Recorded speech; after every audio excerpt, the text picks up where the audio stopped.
this tiny voltage difference in your postsynaptic cell.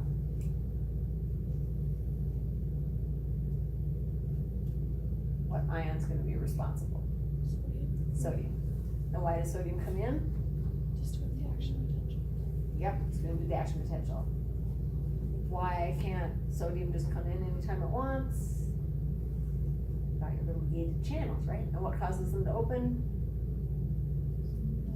The neurotransmitter, yeah. So, what is causing this measurable difference? Is it 1 or 2 sodiums coming in?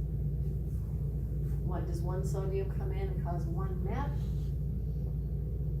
Is it 1 molecule of acetylcholine binding and opening a channel that causes a MEP? These were questions, because it was a very discrete number. So the experimental setup with the recording electrode would measure the potential difference across the membrane, and these miniature endpoint potentials, sometimes they call them miniature EPSPs, but they're really not really classified in the same way. They're really not adding up to get you an action potential. They're just too tiny. And so the average amplitude of them was pretty darn small. So the quantum theory, the theory of neurotransmitter release, is that each of these MEPs, so 1 MEP, miniature endpoint potential, is triggered by the same discrete amount of acetylcholine, 1 quantum or 1 packet.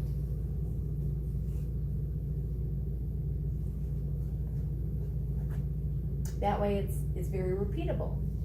Every time you see this phenomenon, it's going to be the same value, those nice whole integer numbers. 1 MEP is 1 MEP, and it's triggered by the same amount of acetylcholine binding every time. And so they called it 1 quantum or 1 packet. And at first they thought it's 1 molecule of acetylcholine. But wow, that's really going to be hard to measure. And they figured, wow, we couldn't even really detect just 1 acetylcholine binding. That would have to have some pretty sensitive instrumentation. So eventually they figured out, well, maybe it's not just 1 acetylcholine, but it's 1 whole vesicle of acetylcholine. So each vesicle that binds and is released will send 1 vesicle worth of neurotransmitter across to bind. If you get a whole bunch of these, many vesicles, much acetylcholine, you have many MEPs, they'll fuse together and they'll add up to be an EPSP. That stepped pattern, where you look at the millivolts, and you look at the time, and amount, actually, really it's more like calcium concentration. So you can manipulate your calcium concentration. If you have a little bit of calcium go in, you get a little bit of a millivolt change.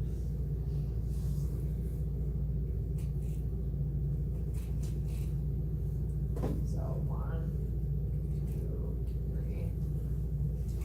So they're very stepwise as you increase your calcium, because you're only releasing 1 vesicle, 2 vesicles, or 3 vesicles. So get that stepped pattern.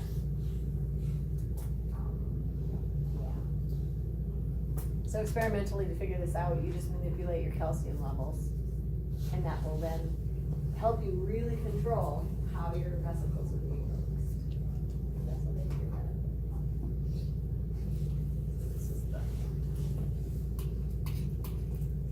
So the bottom line is, acetylcholine is released in packets. They're released in vesicles, not just randomly scattering from the presynaptic cell. They're packaged.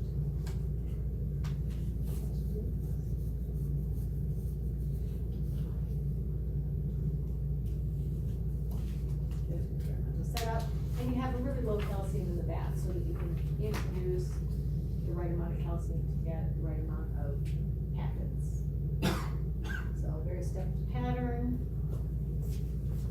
2 or 3 or so quanta. So hopefully you have enough calcium, you're not just releasing one vesicle, but you're releasing a bunch of vesicles and getting a lot of neurotransmitter. You have a lot of neurotransmitter, and you might get this excitatory postsynaptic potential, EPSP happen. EPSPs, even though it's due to sodium coming in, right? Acetylcholine binds, sodium comes in, you get this positive charge. They're really different from an action potential. The little gates, the little channels are very different. So EPSP, it might be excitatory, but it's different than your action potential. It's not regenerative. So that means it isn't making neighboring gates open up. So that's not like your action potential at all, not regenerative. There's no refractory period. This is super important.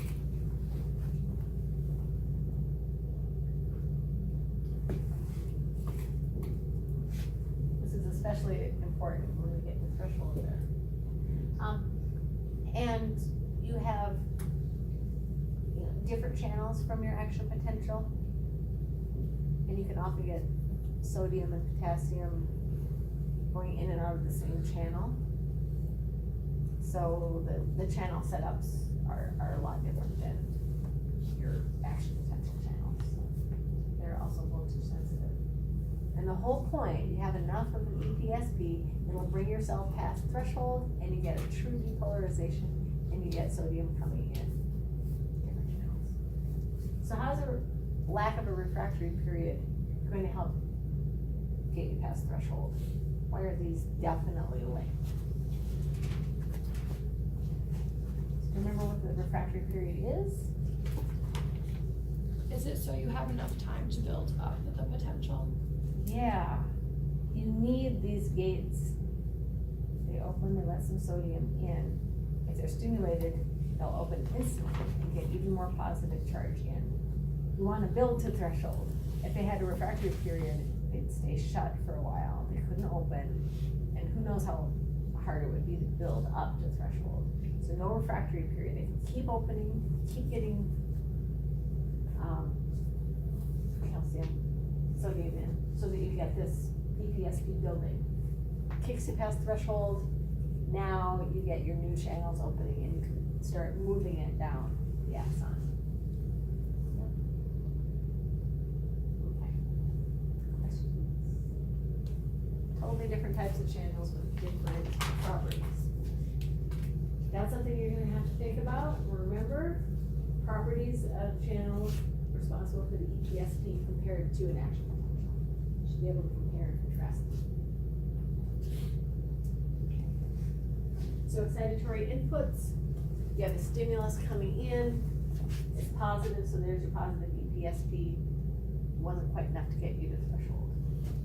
Another stimulus coming in from this neuron, firing in rapid succession, something really important to be transmitted. You get your temporal summation a little bit. You can have summation from different neurons all trying to talk to the same cell. Eventually, if you hit threshold, you hit threshold, whoosh, depolarization. So EPSPs and then action potential. Very different. Ignore the top. If you just look at the bottom, and if this is where your channel is, and this is where your postsynaptic potential is occurring, you have this nice even decay on either side. So the further away you get from that spot, the less likely you are to have a positive charge changing anything. So you need, that's where your refractory period comes in. This gate's open, so that it keeps coming in, it keeps building up, so that you get a neighboring gate. It'll finally go, oh, positive charge, voltage sensitive channel. Okay. So we'll do this next. We'll go over and do inhibitory.